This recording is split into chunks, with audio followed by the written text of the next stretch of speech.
Welcome to your quick CPR reminder. Check for responsiveness and start compressions. Oh no, they have flatlined! Push hard and fast in the center of the chest. Someone's heart has stopped, and every second matters. A simple skill called CPR can help save a life. But would you know what to do? First, you must call for help immediately. Then, get an AED as fast as possible. Every single second counts.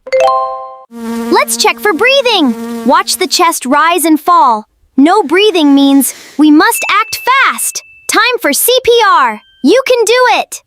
First, we draw the chest and the heart. Put your hands right in the center. Now, push hard and fast like this. Great job! You can save a life. We give rescue breaths to help oxygen enter the lungs.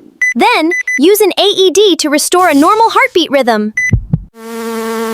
When the heart stops, CPR keeps blood moving. This keeps the brain alive until help arrives. Buzz, Buzz! Did you learn something life-saving today?